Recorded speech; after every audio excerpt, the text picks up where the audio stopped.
Le dressage est une opération d'usinage permettant de réaliser une surface plane perpendiculaire à l'axe de la broche.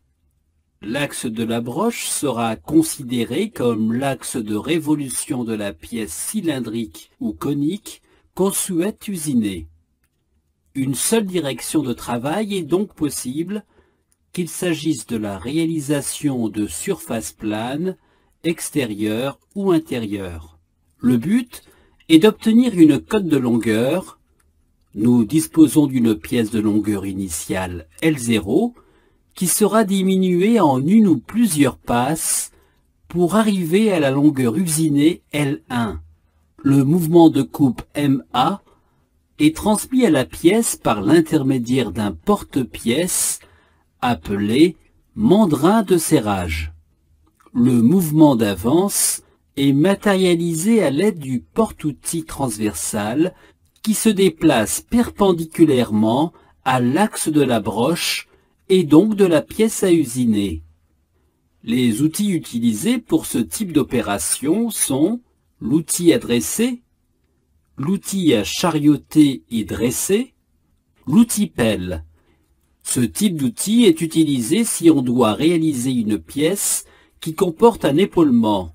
On obtient une des deux surfaces en travail d'enveloppe et la deuxième en travail de forme. Bien évidemment, on peut également faire appel à des outils en carbure métallique, plus durs et plus résistants à l'usure, mais dont le prix est plus important par rapport aux outils en acier rapide.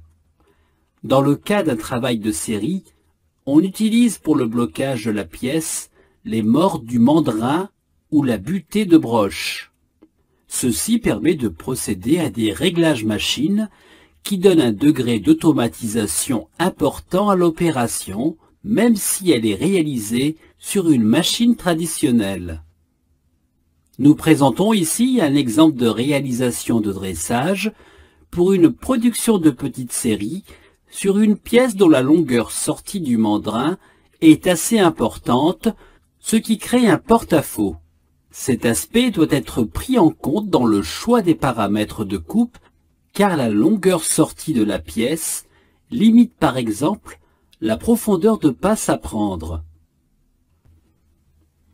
La première pièce réalisée servira comme pièce de réglage de la série.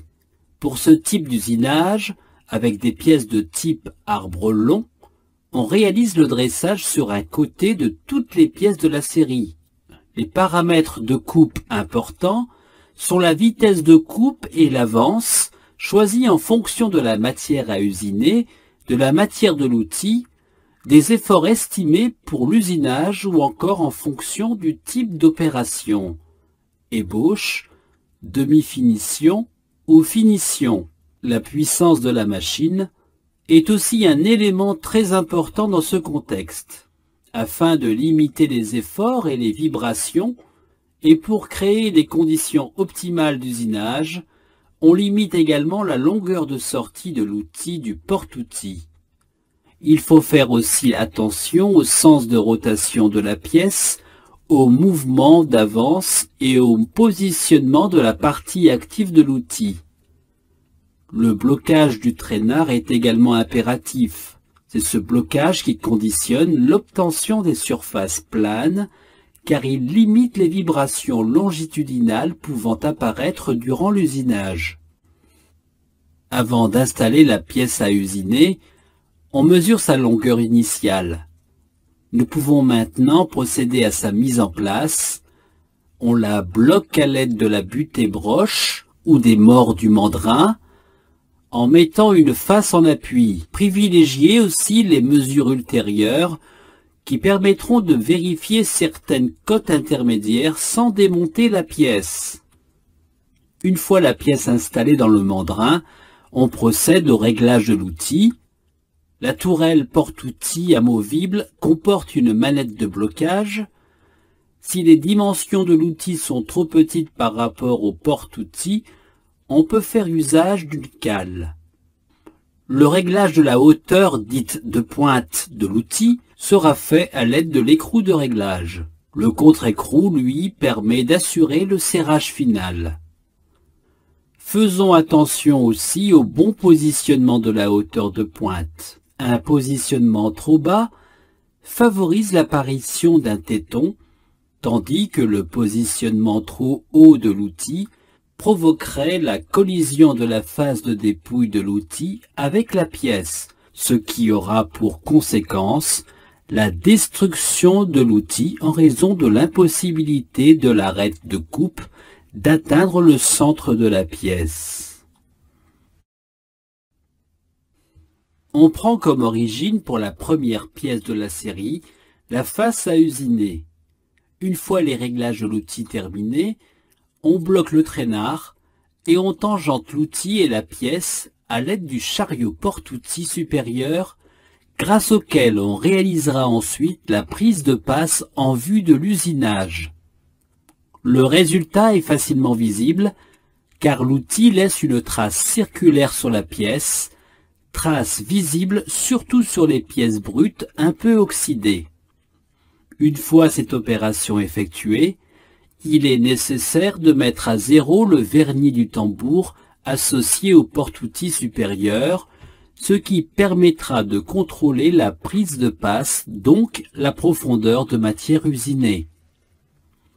Il faut aussi prendre en compte les éventuels jeux existants dans les dispositifs vis-écrou. Afin de rattraper ces jeux, il faudra effectuer un déplacement plus important que celui nécessité par la prise de passe. Ensuite, on revient à la valeur recherchée, dans notre exemple 1 mm, en rattrapant d'abord le jeu et on fixera enfin l'épaisseur de la couche de matière à enlever par usinage. Pour plus d'uniformité et pour avoir un déplacement continu de l'outil par rapport à la pièce, on va travailler en avance automatique. Une fois celle-ci lancée, la seule chose restant à faire est de surveiller le bon déroulement de l'usinage. Dans certaines situations, vers la fin de l'opération, il faut basculer et terminer l'usinage en avance manuelle. Puisque la fréquence de rotation est constante, la réduction de l'avance est aussi conseillée à l'approche du centre. Elle est nécessaire en raison de la diminution du diamètre à usiner.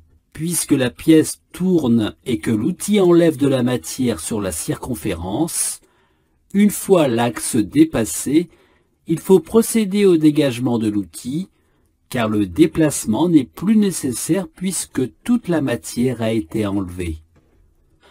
Après contrôle des dimensions finales, utilisez le réglage précédemment effectué pour fixer une origine qui sera utilisée comme réglage pour les pièces suivantes de la série. Le cycle réalisé par l'outil est le suivant: approche rapide de la surface à usiner, ralentir à l'approche de la surface à tangenter, tangenter l'outil et la pièce à l'aide du porte-outil supérieur, dégagement de l'outil dans la direction transversale, rattrapage de jeu, prise de passe et usinage, dégagement outil nécessaire s'il s'agit d'une finition, et repositionnement en vue de la passe suivante.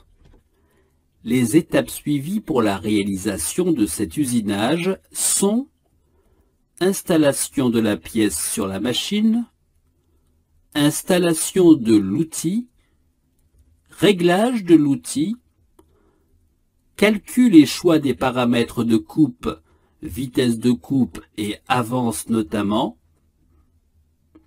tangenter la pièce avec l'outil, prise de passe, usinage, contrôle final.